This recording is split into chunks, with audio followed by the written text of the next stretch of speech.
ನಮಸ್ಕಾರ ಎಲ್ಲರಿಗೂ. ಈಗ ಕೊನೆಯದಾಗಿ ರೇವಣಸಿದ್ಧನ ಈ ಕುಲಜಾತಿಯ ಪ್ರಶ್ನೆಯನ್ನು ಕುರಿತು ಒಂದು ವಿಮರ್ಶಾತ್ಮಕ ಟಿಪ್ಪಣಿಯನ್ನು ನಾನು ನೀಡಲಿಕ್ಕೆ ಬಯಸಿದ್ದೇನೆ. ಈ ಮೊದಲಿಗೆ ನಾನು ಸಹೃದಯರಲ್ಲಿ ವಿನಂತಿ ಮಾಡಿಕೊಳ್ಳುವುದೇನೆಂದರೆ, ನನಗೆ ಯಾವ ಪೂರ್ವಗ್ರಹ ಇಲ್ಲ. ರೇವಣಸಿದ್ಧನನ್ನು ಯಾವುದೇ ಒಂದು ಜಾತಿ ಮೂಸೆಯಿಂದ ನೋಡುವ ಅಥವಾ ಯಾವುದೇ ಒಂದು ಜಾತಿಗೆ ಕಟ್ಟಿ ಹಾಕುವ ಮನಸ್ಸು ನನಗಿಲ್ಲ. ಮುಕ್ತವಾಗಿ ವಿಚಾರವನ್ನು ಮಂಡಿಸುವ ಉದ್ದೇಶ ಮಾತ್ರ ನನ್ನದು. ಈಗಾಗಲೇ ಒಂದು ವರ್ಗ ರೇವಣಸಿದ್ಧ ಹಾಲ್ಮತದವನು, ಕುರುಬರನು ಅಂತ ಹೇಳ್ಬಿಟ್ಟು ಅದು ಒಂದು ನಿರ್ಣಯಕ್ಕಾಗಲೇ ಬಂದ್ಬಿಟ್ಟಿದೆ. ಇನ್ನು ಒಂದು ವರ್ಗ ಅದನ್ನು ಅನುಮಾನಿಸಿ ನೋಡ್ತಾ ಇದೆ. ಇಲ್ಲಿ ಒಂದು ಪ್ರಶ್ನೆ ಏನಂತ ಹೇಳಿದ್ರೆ, ಯಾವ ಗುಂಪು ರೇವಣಸಿದ್ಧನನ್ನ ಅತಿಮಾನುಷ ವ್ಯಕ್ತಿ, ಬಹಳ ಪೌರಾಣಿಕವಾದ ಕಲ್ಪನೆಯಲ್ಲಿ ಹುಟ್ಟಿದಂಥವನು, ಅವನೊಬ್ಬ ಅಯೋನಿಜ, ಪವಾಡ ಪುರುಷ ಇತ್ಯಾದಿ ಅಂತ ಹೇಳಿ ನಂಬಿದ್ದಾರೋ ಅವರು ರೇವಣಸಿದ್ಧ ಕುರುಬ ಅನ್ನುವ ವಿಚಾರವನ್ನ ಸುತಾರಾಮ್ ಒಪ್ಪುವುದಿಲ್ಲ. ಇದು ಒಂದನೇದು. ಎರಡನೇದು, ರೇವಣಸಿದ್ಧ ಕುರುಬ ಅಂತ ಹೇಳ್ತಕ್ಕಂಥವ್ರು ಪೌರಾಣಿಕ ಕಲ್ಪನೆಯನ್ನು ಒಪ್ಪಲ್ಲ, ನಿಜ. ಆದರೆ ಚಾರಿತ್ರಿಕ ಸಂಗತಿಗಳನ್ನ ಅವರು ವಸ್ತುನಿಷ್ಠವಾಗಿ ನೋಡಿದ್ದಾರೆ, ಪರೀಕ್ಷಿಸಿದ್ದಾರೆ ಅಂತ ನನಗೆ ನಂಬಿಕೆ ಇಲ್ಲ. ಆದ್ದರಿಂದ ಈ ಎರಡೂ ಗುಂಪುಗಳು ಕೂಡ ಯಾವುದೋ ಒಂದು ದೋಷಯುಕ್ತ ನೆಲೆಯಲ್ಲಿ ನಿಂತು ಈ ವಿಚಾರದ ಕುರಿತು ಅವರು ಆಲೋಚಿಸ್ತಾ ಇದ್ದಾರೆ ಅನ್ನೋದು ನನಗೆ ಬಹಳ ಸ್ಪಷ್ಟವಾಗಿದೆ. ಅದರಿಂದ ನಾನು ಉಭಯರಲ್ಲೂ ವಿನಂತಿ ಮಾಡಿಕೊಳ್ಳುವುದೇನೆಂದರೆ, ನೀವು ಮುಕ್ತವಾದ ಮನಸ್ಸಿನಿಂದ ಇದ್ರೆ ಮಾತ್ರ ಈ ನನ್ನ ಚರ್ಚೆಯನ್ನು ಕೇಳಬಹುದು, ಇಲ್ಲದ್ರೆ ಕೇಳತಕ್ಕಂಥ ಅವಶ್ಯಕತೆ ಇಲ್ಲ. ಯಾಕಂದ್ರೆ ನಾನು ಯಾವ ಗುಂಪನ್ನು ಸ್ಯಾಟಿಸ್ಫೈ ಮಾಡುವ ವಿಚಾರವನ್ನ ಮಂಡಿಸಲ್ಲ. ನಾನು ವಸ್ತುನಿಷ್ಠವಾದ ವಿಚಾರವನ್ನ, ಒಂದು ವಿಮರ್ಶೆಯನ್ನ ನಾನು ಮಂಡಿಸ್ತಾ ಇದ್ದೇನೆ. ಈಗಾಗಲೇ ಅವನು ಲಿಂಗೋದ್ಭವ, ಅವನು ಹಾಗೆ ಅವನು ಹೀಗೆ ಅಂತ ತಿಳ್ಕೊಂಡವರಿಗೂ ಆಗಲಿ, ಅಥವಾ ಆಗಲೇ ಅವನು ಒಬ್ಬ ಹಾಲ್ಮತದವನು ಅನ್ನುವಂಥವ್ರಿಗೆ ಆಗಲಿ ನನ್ನ ವಿಚಾರ ಸರಣಿ ಬಹುಶಃ ಅವರಿಗೆ ತೃಪ್ತಿ ನೀಡಲ್ಲ. ಆ ಕಾರಣದಿಂದ ನಾನು ಮೊದಲೇ ಅವರಲ್ಲಿ ಮುಕ್ತವಾದ ಮನವಿದ್ದರೆ ಮಾತ್ರ ಈ ಮುಂದಿನ ಮಾತುಗಳನ್ನು ಕೇಳಿ, ಇಲ್ಲದ್ರೆ ಕೇಳ್ದಂಗಿರದೆ ವಾಸಿ ಅಂತ ವಿನಂತಿಸಿಕೊಳ್ತಾ ನನ್ನ ಚರ್ಚೆಯನ್ನು ನಾನು ಮಂಡಿಸ್ತಾ ಇದ್ದೇನೆ. ಯಾಕಂದ್ರೆ ಕೇಳುಗರು ಸಾಕಷ್ಟು ಜನ ಇದ್ದಾರೆ ಅಂತ.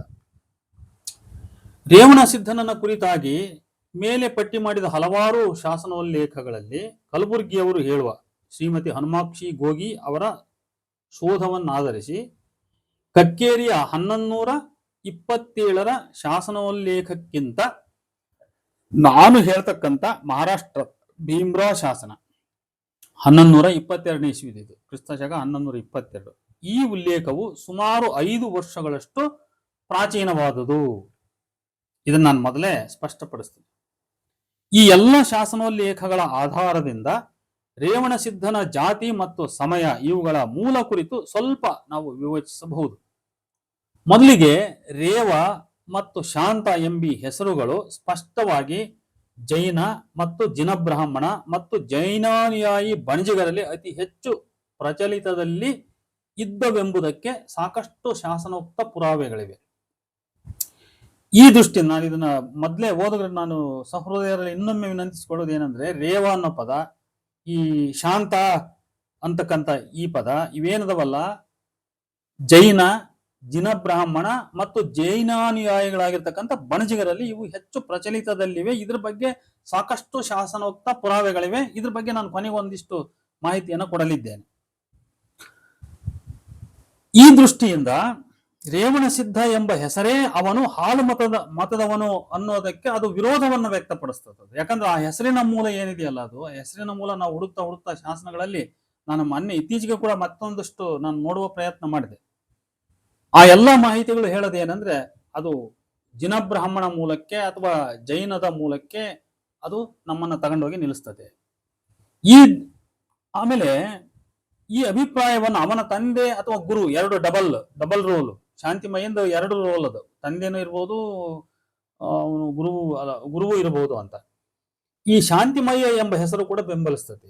ಜೈನ ಮೂಲದ ಈ ಶಾಂತ ಎಂಬ ಹೆಸರು ಉತ್ತರ ಭಾರತದ ನಾಥರಲ್ಲಿ ಸಾತನಾಥ್ ಅಂತ ಆಗತ್ತದು. ನಾನು ಇಲ್ಲಿ ಓದುಗರಲ್ಲಿ ಕೇಳುಗರಲ್ಲಿ ಅವ್ರ ಗಮನಕ್ಕೆ ತರಬಯಸದೇನೆಂದ್ರೆ, ಶಾಂತಿನಾಥ ಬಸದಿ, ಮಲ್ಲಿನಾಥ ಬಸದಿ ಇವು ಜೈನ ಮೂಲದವೇ ಇವು. ಹಾಗಾಗಿ ವೀರಶೈವರಲ್ಲಿ ಇರ್ತಕ್ಕಂಥ ಮಲ್ಲಿಕಾರ್ಜುನ ಅನ್ನುವಂಥ ಹೆಸರು ಅದು ಜೈನ ಮೂಲದಿಂದ ಬಂದಂಥದ್ದು. ಅದೇ ರೀತಿ ಇದು ಕೂಡ ಯಾವುದು ಈ ಶಾಂತ ಅನ್ನುವಂಥದ್ದು, ಶಾಂತಿನಾಥ ಬಸದಿ, ಶಾಂತಪ್ಪ, ಶಾಂತವ್ವ ಅನ್ನುವಂಥ ಹೆಸರುಗಳು ಇವು ಜೈನ ಮೂಲದಿಂದ ದತ್ತವಾಗಿ ಬಂದಂಥವು. ಮತ್ತೆ ಅದೇ ರೀತಿ ರೇವ ಅನ್ನೋ ಹೆಸರು ಕೂಡ ಅದು ಜೈನ ಮೂಲಕ್ಕೆ ತಗೊಂಡೋಗಿ ನಮ್ಮನ್ನ ನಿಲ್ಲಿಸ್ತದೆ. ಅದು ಶಾಂತ ಜೈನ ಸಂಬಂಧವನ್ನ ದಕ್ಷಿಣ ಕರ್ನಾಟಕದ ನೋಡ್ರಿ ಚಿಕ್ಕಮಗಳೂರು, ಹಾಸನ, ಮಂಡ್ಯ, ಮೈಸೂರು ಈ ಭಾಗದ ಶಾಸನಗಳಲ್ಲಿ ನಾವು ಹೆಚ್ಚು ಕಾಣಬಹುದು. ರೇವಣನು ಹೀಗೆ ಮೇಲ್ವರ್ಣ ಮೇಲು ಜಾತಿ ಮೂಲದವನಾಗಿದ್ದ ಕಾರಣಕ್ಕೆ ಚತುರ್ವರ್ಣ ರಕ್ಷಕ ರಾಜಕುಲಗಳು ಅವನಿಗೆ ತಮ್ಮ ಮಕ್ಕಳನ್ನು ಕೊಟ್ಟು ಲಗ್ನ ಮಾಡಿದರು ಅನ್ನೋದನ್ನ ನಾವು ಅರ್ಥ ಮಾಡ್ಕೋಬೇಕು. ಯಾಕಂದ್ರೆ ವರ್ಣಾಶ್ರಮ ಧರ್ಮ ಬಹಳ ಬಲವಾಗಿ ಜಾರಿಯಲ್ಲಿರ್ತಕ್ಕಂಥ ಕಾಲ 12ನೇ ಶತಮಾನ. ಆ ಕಾಲದಲ್ಲಿ ಚೋಳ ರಾಜ ಮತ್ತು ಬಿಜ್ಜಳ ಹೇಗೆ ತಮ್ಮ ಮಕ್ಕಳನ್ನ ರೇವಣ ಸಿದ್ಧನಿಗೆ ಕೊಡ್ತಾರೆ? ರೇವಣ ಸಿದ್ಧ ಅವನು ಯಾವುದೋ ಬೇರೆ ಕುಲದವನಾಗಿದ್ದ ಅಂದ್ರೆ ಅವ್ರು ಮಕ್ಕಳು ಕೊಡ್ಲಿಕ್ಕೆ ಚಾನ್ಸೇ ಇಲ್ಲ. ಅದು ಅವನನ್ನ ಗುರುವೆಂದು ಅವರು ಪೂಜಿಸಿದ್ರು. ಆಮೇಲೆ ಮಹಾರಾಷ್ಟ್ರದ ಭೀಮ್ರಾ ಶಾಸನ ನೋಡ್ರಿ, ಇದಕ್ಕೆ ಬಹಳ ಉತ್ತಮವಾದ ಉದಾಹರಣೆ ಅಂತ ನಾನು ಅನ್ಕೊಂಡಿದ್ದೀನಿ. ಕ್ರಿಸ್ತಶಕ 1122 ಕಲ್ಯಾಣ ಚಾಲುಕ್ಯ 6ನೇ ವಿಕ್ರಮಾದಿತ್ಯನ ಕಾಲದ ಈ ಶಾಸನದ ಪ್ರಾರಂಭದಲ್ಲಿನೇ ಮೊದಲ ಸಾಲೆ ಅದು. ಜಟಾಜೂಟಾಂತರಂ ರೇವಣೇಶ್ವರ ದೇವಂ ಎಂದು ಸ್ತುತಿಸಲ್ಪಟ್ಟವನು ಇದೇ ರೇವಣ ಸಿದ್ಧನೇ ಅಂತ ಅನ್ನೋದರಲ್ಲಿ ನನಗೆ ಅನುಮಾನ ಇಲ್ಲ. ಈ ಶಾಸನ ವಿಕ್ರಮಾದಿತ್ಯನ ರಾಣಿ ಮಲ್ಲಣಿ ದೇವಿಯ ಮನೆಯ ಮಾಣಿಕ ಭಂಡಾರದ ನಿಯೋಗದ ಉಸ್ತುವಾರಿಯನ್ನು ನೋಡಿಕೊಳ್ಳುತ್ತಿದ್ದ ವಾಜಿವಂಶದ ನಾಗವರ್ಮನ ಕುಟುಂಬದ ಇತಿಹಾಸವನ್ನ ಇದು ನಿರೂಪಿಸುತ್ತದೆ. ಈ ನಾಗವರ್ಮನು ಸಹ ರೇವಣಯ್ಯ ಮತ್ತು ದಯಾವತಿ ಎಂಬ ದಂಪತಿಗಳ 5 ಮಕ್ಕಳಲ್ಲಿ ಒಬ್ಬನು. ಇವನನ್ನ ರೇವಣ ಭಟ್ಟ, ರೇವಣಯ್ಯ ನಾಯಕ ಎಂತಲೂ ಕರೆಯಲಾಗಿದೆ. ಈ ರೇವಣಯ್ಯನು ಮಾಂಧಾತ ಗೋತ್ರದವನು, ವಾಜಿ ವಂಶದವನು. ಅಂದರೆ ಇಲ್ಲಿನ ನಾಗವರ್ಮನ ಕುಟುಂಬ ಜಿನಬ್ರಾಹ್ಮಣ ಕುಟುಂಬ. ಇವನ ತಂದೆಯ ಹೆಸರು ರೇವಣಯ್ಯ, ಇವನ ಗುರುವು ರೇವಣ ಸಿದ್ಧ. ಇದಕ್ಕೆ ಪೂರಕವಾಗಿ ನಾನು ಇನ್ನೊಂದು ಶಾಸನೋಲ್ಲೇಖ, ಆಂಧ್ರ ಪ್ರದೇಶದ ಜನಗಾಂ ತಾಲೂಕು ಅಕನೂರು ಶಾಸನವನ್ನು ನಾನು ನೀಡಲಿಕ್ಕೆ ಬಯಸ್ತೇನೆ. ಆಮೇಲೆ ನೋಡಿ, ಇದು ಬಹಳ ಅಪ್ರೋಪ್ರಿಯೇಟ್ ಆಗಿ ಈ ಅಕನೂರು ಶಾಸನಕ್ಕೆ ಹೋಗೋದಕ್ಕಿಂತ ಮುಂಚೆ ಇನ್ನೊಂದು ಬಹಳ ಅದಕ್ಕೆ ಎಕ್ಸಾಕ್ಟ್ ಹೋಲಿಕೆ ಆಗ್ತಕ್ಕಂಥ ಮತ್ತೊಂದು ಶಾಸನ ನಾನು ಮೊನ್ನೆ ಗಮನಿಸಿದೆ. ಅದು ಯಾವುದು ಅಂತ ಹೇಳಿದ್ರೆ ಧನಗೂರು. ಧನಗೂರು ಶಾಸನ ಕ್ರಿಸ್ತಶಕ 960. ಆದ್ರೆ ಇದು ಬಹಳ ಹಿಂದಿಂದಿದು. ಇಲ್ಲಿ ಒಂದು ಏನು ಗಮನಿಸ್ಬೇಕು ನಾವಂದ್ರೆ, ಕಸವಯ್ಯ ನಕ್ಕರಂ ಇಲ್ಲಿ ರೇವಣಯ್ಯ ರೇವಣಯ್ಯ ಅನ್ನೋ ಹೆಸರು ಬರ್ತದೆ ಇಲ್ಲಿ ಸಾಕ್ಷಿ ಅಂತ ಹೇಳಿ. ಕಸವಯ್ಯ ನಕ್ಕರಂ ನಾಗವರ್ಮ ನಕ್ಕರಂ ರೇವಣಯ್ಯ ನಕ್ಕರಂ ಮಂಗಳ ಮಾಶ್ರೀ ಅನ್ನುವಂಥ ಮಾತುಗಳು ಬರ್ತವೆ ಇಲ್ಲಿ. ಈ ಕಸವಯ್ಯ ನಾಗವರ್ಮ ಅನ್ನೋ ಹೆಸರು ನನಗೆ ಬಹಳ ಮುಖ್ಯ. ಇದು ಕೂಡ ಒಂದು ಜಿನಬ್ರಾಹ್ಮಣ ಸಂಪ್ರದಾಯದ ಶಾಸನ. ಅದು ಕೂಡ ಈಗ ನೋಡಿ, ಈಗ ನಾವು ಇದ್ಯಾವುದೇದು ಅಕನೂರು ಶಾಸನಕ್ಕೆ ಹೋಗೋಣ. ಮಹಾಸಾಮಂತ ಜಯಧೀರ ಸಂಕರಗಂಡರಸನು ಕೊಲ್ಲಿಪಾಕೆ 2000 ಆಳುತ್ತಿದ್ದಾಗ ಕೊಲ್ಲಿಪಾಕೆಯ ಪಿರಿಯ ಬಸದಿಗೆ ಭೂಮಿ ದತ್ತಿ ನೀಡಿದ್ದನ್ನು ಹೇಳುವ ಈ ಶಾಸನದಲ್ಲಿ ಕೊಳ್ಳಿಪಾಕೆಯ ಪಿರಿಯ ಬಸದಿಯ ಭಟ್ಟ ರೇವಣಯ್ಯನ ಸಗಳು ಅಂತ ಅಲ್ಲಿ ಶಾಸನ ಸ್ವಲ್ಪ ಅಳಿಸೋಗಿದೆ. ರೇವಣಯ್ಯನ ಅಂದು ಮಧ್ಯಕ್ಕೆ ಡಾಟ್ಸ್ ಬಂದಿದ್ದಾವೆ, ಅಂದ್ರೆ ಅಳಿಸೋಗಿದೆ ಅಕ್ಷರಗಳು. ರೇವಣಯ್ಯನ ಸಗಳು ಅನ್ನುವ ಮಾತು ಬರ್ತದೆ ಎಂಬ ಸಾಲು ನಮ್ಮ ಗಮನವನ್ನು ಸೆಳೀತದೆ. ಆಮೇಲೆ ಸಿರಿವಾಳದ ಶಾಸನದಲ್ಲಿಯೂ ಕೂಡ ರೇವಣ ಸಿದ್ಧನನ್ನ ರೇವಣದೇವಯ್ಯ ಎಂದು ಮುಂತಾಗಿ ಕರೆದಿರುವುದನ್ನು ನಾವು ಗಮನಿಸಬೇಕು. ಕಕ್ಕೇರಿಯ ಕ್ರಿಸ್ತಶಕ 1127 ಶಾಸನದಲ್ಲಿ ರೇವಣ ಸಿದ್ಧ ದೇವರ ಶಿಷ್ಯ ಬ್ರಹ್ಮರಾಶಿ ಪಂಡಿತನ ಉಲ್ಲೇಖವಿರುವುದನ್ನ ನೋಡಿದರೆ ಸಿಂಹಪರ್ಷೆಯ ಅಭಿನವ ಪಾಶುಪತ ಪರಂಪರೆಯ ಮುದಿನೀರ ಮಲಯಾಳ ಮತ್ತವನ ಗುರು ಬ್ರಹ್ಮೇಶ್ವರ ಪಂಡಿತನ ನೆನಪು ನಮಗೆ ಬರುತ್ತದೆ. ಈ ಬ್ರಹ್ಮೇಶ್ವರ ಎಂಬ ಹೆಸರು ಜಿನಬ್ರಾಹ್ಮಣ ಮೂಲದ್ದು. ಲಾಕುಳ ಅಭಿನವ ಪಾಶುಪತವು ಈ ಜಿನಬ್ರಾಹ್ಮಣ ಮೂಲದ್ದೇ ಎಂಬ ಗ್ರಹಿಕೆ ನನ್ನದಾಗಿರುವುದರಿಂದ ಮತ್ತು ರೇವಣ ಸಿದ್ಧನಿಗೂ ಲಾಕುಳಕ್ಕೂ ಸಂಬಂಧವಿರುವುದು ಗೋಚರಿಸುತ್ತಿರುವುದರಿಂದ ಮತ್ತು ಸ್ವತಃ ರೇವಣ ಸಿದ್ಧನ ಶಿಷ್ಯ ಒಬ್ಬ ಬ್ರಹ್ಮರಾಶಿ ಪಂಡಿತ ಎಂದಿರುವುದರಿಂದ ರೇವಣ ಸಿದ್ಧನು ಜಿನಬ್ರಾಹ್ಮಣ ಮೂಲದ ಲಾಕುಳ ಪಾಶುಪತ ಸಂಪ್ರದಾಯದಲ್ಲಿ ಹುಟ್ಟಿ ಬೆಳೆದವನೆಂಬುದು ನಮಗೆ ಸ್ಪಷ್ಟವಾಗುತ್ತದೆ ಅಂತ. ಯಾಕಂದ್ರೆ ಈ ಜಿನಬ್ರಾಹ್ಮಣ ಪರಂಪರೆ ಆಂಧ್ರದ ಆಲಂಪುರ ಬಾಲಬ್ರಹ್ಮೇಶ್ವರ ಮೂಲ ಮಠದಿಂದ ಹುಟ್ಟಿರ್ತಕ್ಕಂಥದ್ದು.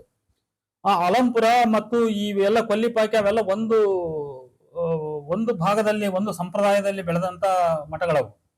ಹಾಗಾಗಿ ಈ ಜಿನಬ್ರಹ್ಮಣ ಮೂಲದಿಂದ ಬಂದಂತ ಬ್ರಹ್ಮೇಶ್ವರ ಬ್ರಹ್ಮರಾಶಿ ಪಂಡಿತ ಅಂತಕ್ಕಂಥವ್ರು ಈ ನಮ್ಮಲ್ಲಿ ಅಭಿನವ ಪಾಶುಪತ ಪರಂಪರೆಯ ಒಂದು ವಕ್ತಾರರು ಮತ್ತು ವಾರಸುದಾರರಾಗಿ ಅವರು ಮುಂದುವರಿತಾರೆ ಅಂತ.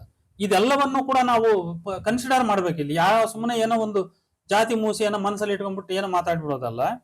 ಆದ್ರಿಂದ ಇಲ್ಲಿ ಮುಂದೆ ಇವನನ್ನ ಪ್ರಸ್ತಾಪಿಸುವ ಮಹಾರಾಷ್ಟ್ರದ ಭೀಮ್ರಾ ಶಾಸನವು ಇವನ ಈ ಜಿನಬ್ರಾಹ್ಮಣ ಮೂಲಕ್ಕೆ ಪೂರಕವಾದ ಪರೋಕ್ಷ ಸಾಕ್ಷಿಯಾಗಿ ನಿಲ್ಲುತ್ತದೆ.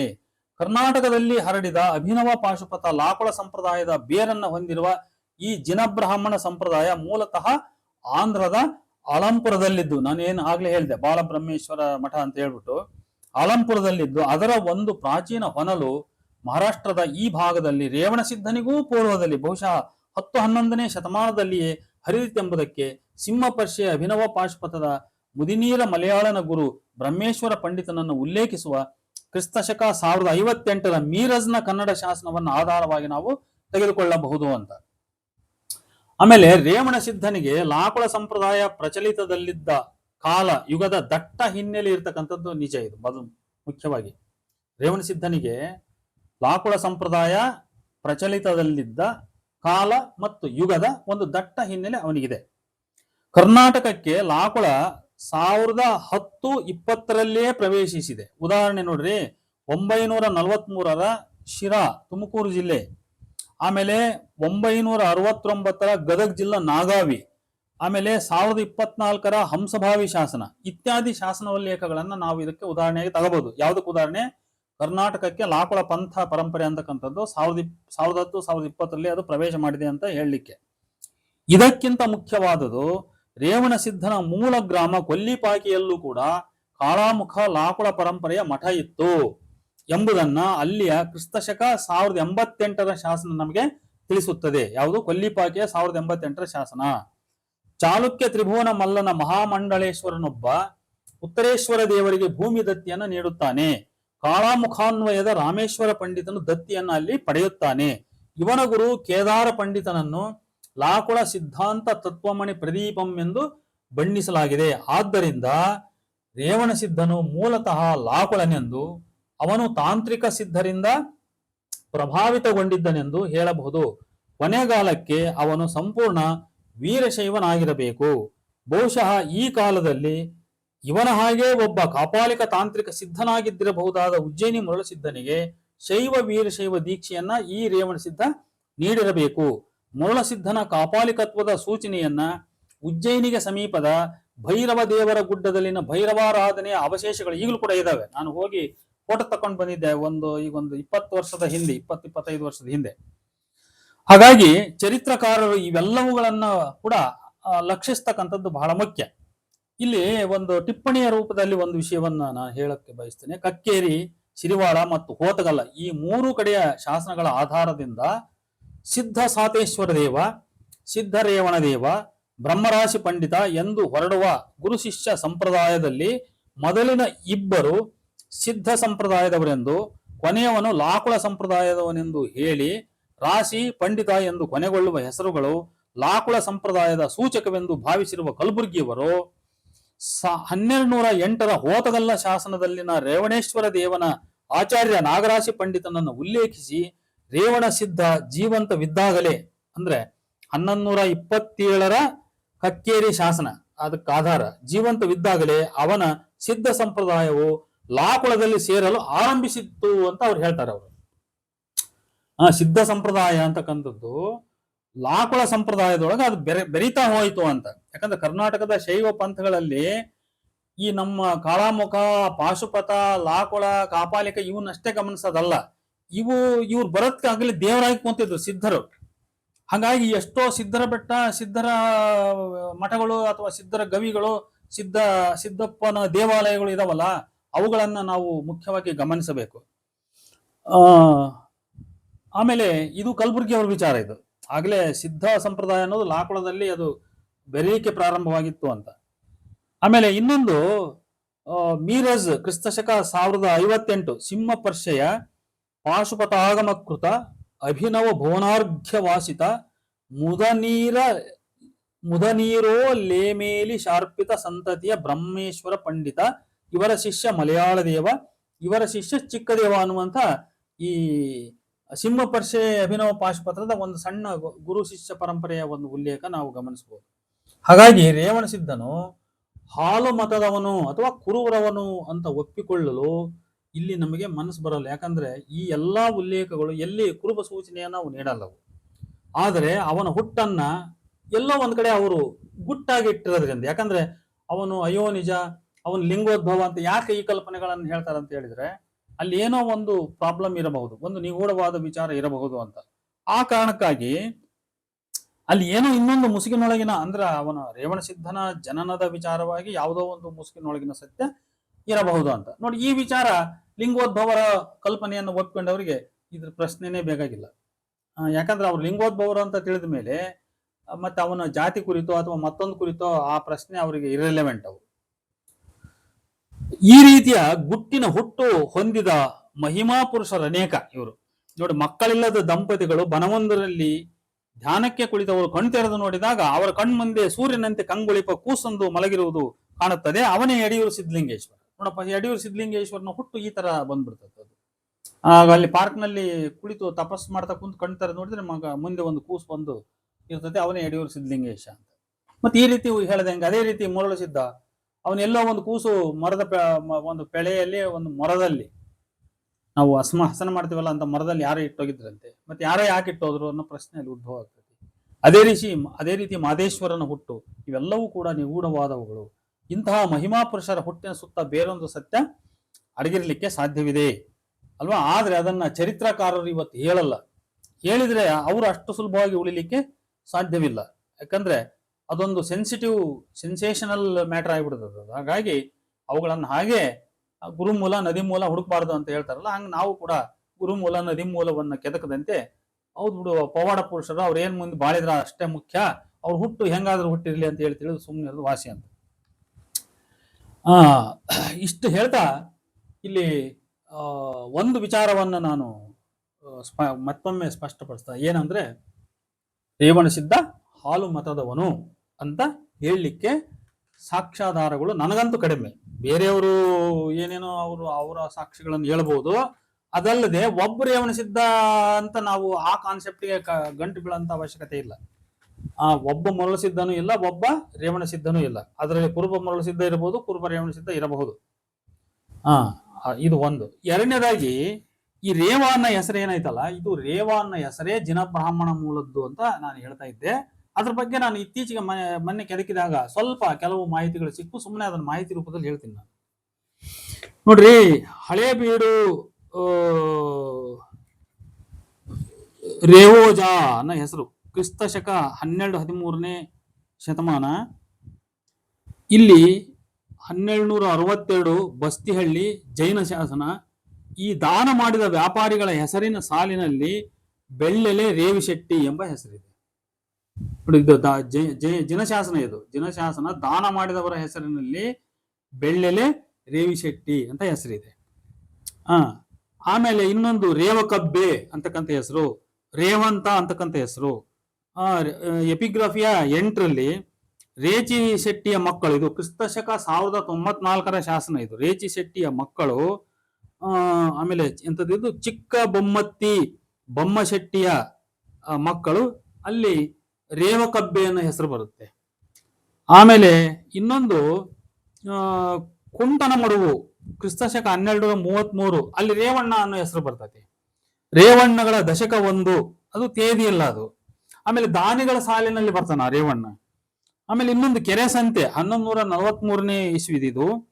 ಹಿರಿಯ ಹಡಿಯೂರ ರೇವಿ ಮಯ್ಯಂಗಳು ಮಾರುಗೊಂಡು ತನ್ನ ಕೆರೆಯ ಹಿಂದೆ ಬಿಟ್ಟ ಭೂಮಿ ಅಂತ ಬರ್ತದೆ. ಅಂದ್ರೆ ನೋಡ್ರಿ, ಇವರೆಲ್ಲ ಈಗ ನಾವು ಕುರುಬ ಅಥವಾ ಇನ್ನೊಂದು ಅಂತ ಅನ್ಲಿಕ್ಕೆ ಆ ತರದ ತಳ ಸಮುದಾಯದ ಸೂಚನೆಯ ಹೆಸರುಗಳಾಗಿ ಬಂದಿಲ್ಲ ಇವು.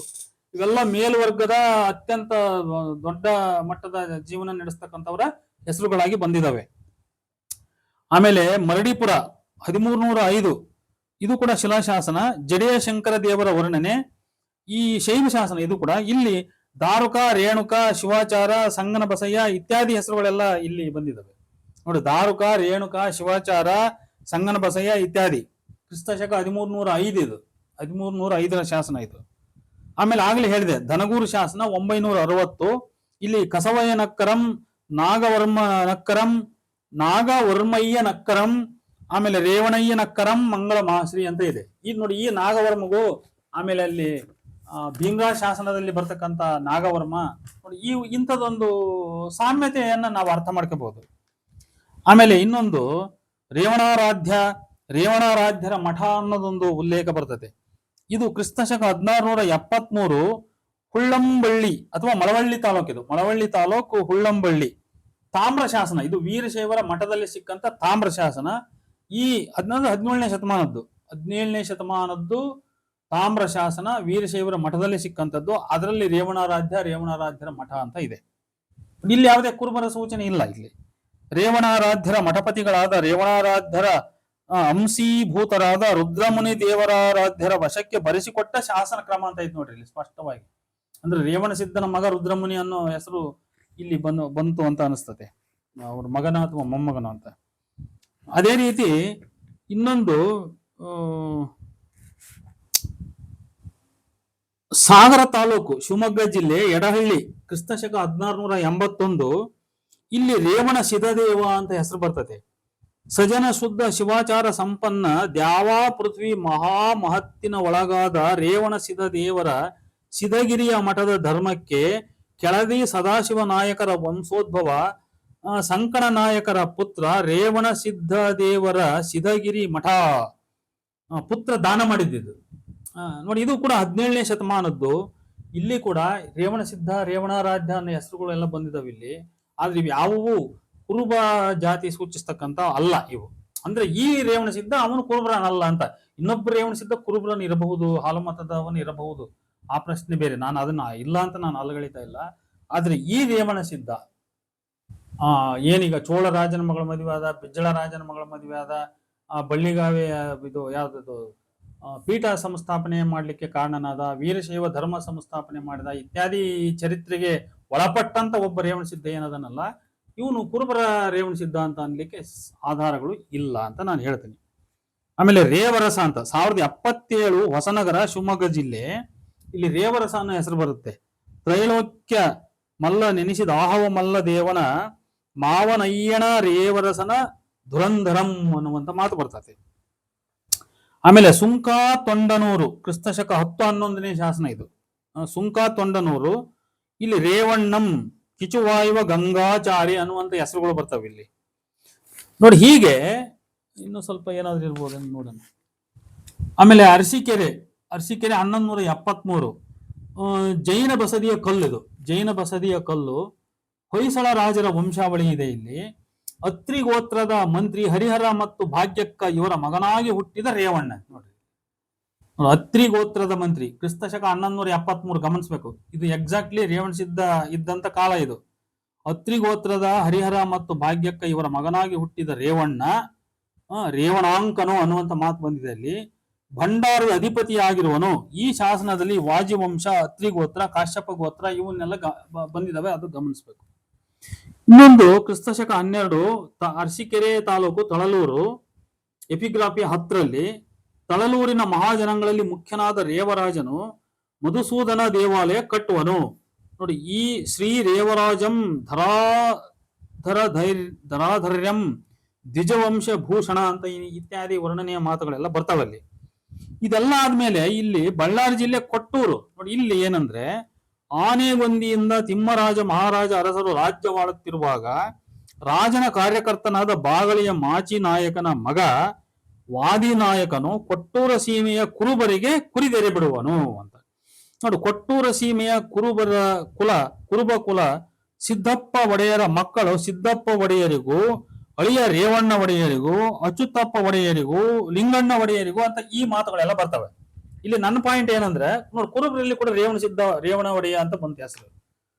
ಅದು ಕುರುಬರಲ್ಲಿ ರೇವಣ್ಣ ಅನ್ನೋ ಹೆಸರು ಚಾಲ್ತಿಯಲ್ಲಿ ಇಲ್ಲ. ಇದು ಇತಿಹಾಸದಲ್ಲಿ ಲೇಟ್ ಆಗಿ ಆದ್ರೆ ಅವರಲ್ಲಿ ಚಾಲ್ತಿಯಲ್ಲಿ ಬಂದಿದೆ ಅಂತ ಹೇಳಲಿಕ್ಕೆ ಒಂದು. ಆಮೇಲೆ ರೇವಣ ಸಿದ್ಧ ಒಬ್ಬನೇ ಅಂತ ನಾವು ಕಲ್ಪಿಸ್ಕೊಳ್ತಕ್ಕಂಥ ಅಗತ್ಯವಿಲ್ಲ ಅಂತಕ್ಕಂಥದ್ದು. ಕುರುಬ ರೇವಣ ಸಿದ್ಧ ಇರಬಹುದು, ಕುರುಬ ಮರಳು ಸಿದ್ಧ ಇರಬಹುದು. ನಾನು ಕಂಪೇರ್ ಮಾಡಿದ್ದೀನಿ ಕುರುಬ ಮರಳು ಸಿದ್ಧ ಮತ್ತು ಉಜ್ಜಯಿನಿ ಮರಳು ಸಿದ್ಧ, ಅವೆರಡಕ್ಕೂ ಇತಿಹಾಸ ತಾಳೆ ಹೊಂದಲ್ಲ. ಹಾಗೆ ಈ ಪಂಚಪೀಠದ ಬಾಳೆಹಳ್ಳಿ ಪೀಠದ ಸಂಸ್ಥಾಪಕನಿಗೆ ಸಂಬಂಧಪಟ್ಟಂತ ಅಥವಾ ಈ ವೀರಶೈವ ಧರ್ಮಕ್ಕೆ ಸಂಬಂಧಪಟ್ಟ ನಾವೇನ್ ಮಾತಾಡ್ತಿದ್ದೀವಿ, ಈ ರೇವಣ ಸಿದ್ಧನಿಗೂ ಪೂರ್ವ ಮತದ ರೇವಣ ಸಿದ್ಧ ಅನ್ನೋನು ಇದ್ರೆ ಅವನಿಗೂ ಯಾವ ಸಂಬಂಧ ಇಲ್ಲ ಅಂತ ನನಗೆ ಅನಿಸ್ತತಿ. ಆಮೇಲೆ ಹಂಪದೇವನಹಳ್ಳಿ, ಇದು 1511ನೇ ಇಸ್ವಿದು. ಇದು ಆತ್ರೇಯ ಗೋತ್ರ ರುಕುಶಾಖೆ ಸಿದ್ಧನಾಥ ಭಟ್ಟರ, ಭಾರದ್ವಜ ಗೋತ್ರ ರುಕುಶಾಖೆ ಬಸವ ಭಟ್ಟರ, ಆಮೇಲೆ ಬಾಚಣ ಭಟ್ಟ, ಮಲ್ಲಿ ಭಟ್ಟ, ಆಮೇಲೆ ಚನ್ನಾ ಭಟ್ಟರ ಮಕ್ಕಳು ರೇವಣ ಭಟ್ಟ ಅಂತ ಬರ್ತದೆ. ಚನ್ನಾ ಭಟ್ಟರ ಮಕ್ಕಳು ರೇವಣ ಭಟ್ಟ ಅಂತ. ಇನ್ನೊಂದು ಬಾವಳಿ ಕಲೇಶ್ವರ ದೇವರದು, ಇದು 1068ನೇ ಶಾಸನ. ಬರೆಯಲತಿ ಜಾಣನೆಂದಡೆ ಪುರುಡಿಸ ವೆಡಲವೋ ರೇವಣಾರ್ಯ ಅಂತ ಹಿಂಗೇನೋ ಮಾತು ಬರುತ್ತೆ. ಒಟ್ಟಾರೆ ಹೇಳೋದೇನಂದ್ರೆ, ಈ ಎಲ್ಲಾ ಶಾಸನೋಲ್ಲೇಖಗಳನ್ನ ತಮ್ಮ ಗಮನಕ್ಕೆ ತಂದ ಉದ್ದೇಶ, ಈ ರೇವಣ್ಣ ಅನ್ನೋ ಹೆಸರು ಮುಖ್ಯವಾಗಿ ಇದು ತಳ ಸಮುದಾಯದಲ್ಲಿ ಹೆಚ್ಚಾಗಿ ಕಾಣೋದಕ್ಕಿಂತ ಹೆಚ್ಚು ಅವತ್ತಿನ ಕಾಲದಲ್ಲಿ ಹೆಚ್ಚು ಕಮ್ಮಿ 11ನೇ ಶತಮಾನ ಅನ್ಕೊಂಡ್ಬಿಡ್ರಿ, 11ನೇ ಶತಮಾನದಿಂದ ನಂತರ ಆ ಹೆಸರು ಶಾಸನಗಳಲ್ಲಿ ಕಾಣ್ತತಿ. ಆ ಹೆಸರು ಮುಖ್ಯವಾಗಿ ಈ ಮೇಲುವರ್ಗದವರಲ್ಲಿ ಅದರಲ್ಲೂ ಮುಖ್ಯವಾಗಿ ಜಿನ ಬ್ರಾಹ್ಮಣರಲ್ಲಿ ಕಾಣ್ತದೆ. ಹಾಗಾಗಿ ಈ ರೇವಣ ಸಿದ್ಧ ಅನ್ನುವ ಹೆಸರು ಏನಿದೆ, ಇದು ಜಿನ ಬ್ರಾಹ್ಮಣ ಮೂಲವನ್ನೇ ಸೂಚಿಸ್ತಾ ಇರೋದ್ರಿಂದ, ಅವನು ಹುಟ್ಟಿನಿಂದ ಇರಬಹುದು, ದೀಕ್ಷೆಯಿಂದ ಇರಬಹುದು, ಮತ್ತೊಂದಿರಬಹುದು, ಆ ಹೆಸರು ಅವನ ಉನ್ನತ ಕುಲವನ್ನ ಸೂಚಿಸ್ತದ ಹೊರತು ಒಂದು ತಳ ಸಮುದಾಯವನ್ನ ಸೂಚಿಸಲ್ಲ. ಆಮೇಲೆ ಅವನು ಮುಂದೆ ಬಹಳ ಸಂಪೂಜ್ಯನಾದ ವ್ಯಕ್ತಿಯಾಗಿದ್ದಾನೆ, ದೊಡ್ಡ ಪವಾಡ ಪುರುಷನಾಗಿದ್ದಾನೆ. ಅಂದ್ರೆ ಕೆಳ ತಳ ಸಮುದಾಯದ ಪವಾಡ ಪುರುಷರಾಗಬಾರದು ಅಂತ ನನ್ನ ಅರ್ಥ ಅಲ್ಲ. ಎಲ್ಲರಿಗೂ ದೊಡ್ಡ ವರ್ಣ ಅಂದ್ರೆ ಚತುರ್ವರ್ಣ ಬಹಳ ಬಲವಾಗಿ ಇದ್ದಂತ ಆ ಕಾಲದಲ್ಲಿ ಮೇಲ್ವರ್ಗದ ರಾಜರಿಗೆ ಅವನು ಸಂಪೂಜ್ಯನಾಗಿರ್ಬೇಕಾದ್ರೆ ಅವನು ಮೇಲ್ವರ್ಗದವನೇ, ಮೇಲ್ವರ್ಣದವನೇ ಇರಬೇಕು ಯಾವುದೋ ಒಂದು ಕಾರಣದಿಂದ. ಆದ್ರಿಂದನೇ ಅವನಿಗೆ ಚೋಳರಾಜ ಮತ್ತು ಬಿಜ್ಜಳನ್ ಅಂತವ್ರು ತಮ್ಮ ಮಕ್ಕಳನ್ನು ಕೊಟ್ಟು ಮದುವೆ ಮಾಡಿದ್ದಾರೆ. ಹೀಗೆ ಒಂದು ವಾದವನ್ನು ನಾನು ಮಂಡಿಸ್ತಾ ಕೆಲವು ಮಾಹಿತಿಗಳನ್ನ ತಮ್ಮ ಮುಂದೆ ಇಡ್ತಾ, ನನ್ನ ಪ್ರಕಾರ ರೇವಣ ಸಿದ್ಧ ಅಂದ್ರೆ ಈ ರೇವಣ ಸಿದ್ಧ, ನಾನು ಇನ್ನೊಬ್ಬ ಕುರುಬ ರೇವಣ ಸಿದ್ಧ ಇರಬಹುದು, ಅದನ್ನ ನಾನು ಅಲ್ಲಗಳೆಯಲ್ಲ. ಈ ರೇವಣ ಸಿದ್ಧ ಕುರುಬರವನಲ್ಲ, ಹಾಲು ಮತದವನಲ್ಲ. ಪಂಚಾಚಾರ್ಯ ಪರಂಪರೆಗೆ ಸಂಬಂಧಪಟ್ಟು ಇವ್ರು ಏನ್ ಹೇಳ್ತಾರಲ್ಲ, ಈ ರೇವಣ ಸಿದ್ಧ ಹಾಲು ಮತದವನಲ್ಲ.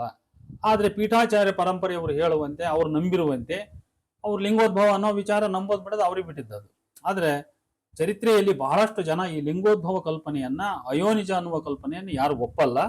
ಅವನೊಬ್ಬ ಚಾರಿತ್ರಿಕ ಪುರುಷ, ಒಬ್ಬ ಹಿರಿಯ ಸಮಕಾಲೀನ, ಬಹುಶಃ ಅವನು ಯಾವುದೋ ಒಂದು ಉನ್ನತ ಜಾತಿಯ ಮೂಲದಿಂದ ಬಂದಿದ್ದಾನೆ. ಆದ್ರೆ ಅವನ ಹುಟ್ಟಿನ ಗುಟ್ಟು ಮಾತ್ರ ಏನೋ ಒಂದು ಸೀಕ್ರೆಸಿಯನ್ನ ಅದು ಹೊಂದಿರಬಹುದು, ಒಂದು ನಿಗೂಢತೆ ಅಲ್ಲಿ ಇರಬಹುದು. ಆ ಕಾರಣಕ್ಕಾಗಿ ಅವನನ್ನು ಲಿಂಗೋದ್ಭವ ಅಂತ ಕರೆದಿರಬಹುದು, ಅಥವಾ ಅವನು ಇನ್ನೊಬ್ಬರಿಂದ ದೀಕ್ಷೆಯನ್ನ ಪಡೆದು ಬೇರೊಂದು ಜನ್ಮವನ್ನ ಪಡೆದ ಅನ್ನೋ ಕಾರಣಕ್ಕಾಗಿ ಅವನಿಗೆ ಲಿಂಗೋದ್ಭವ ಅನ್ನೋ ಕಲ್ಪನೆಯನ್ನು ಮಾಡಿರಬಹುದೇನೋ.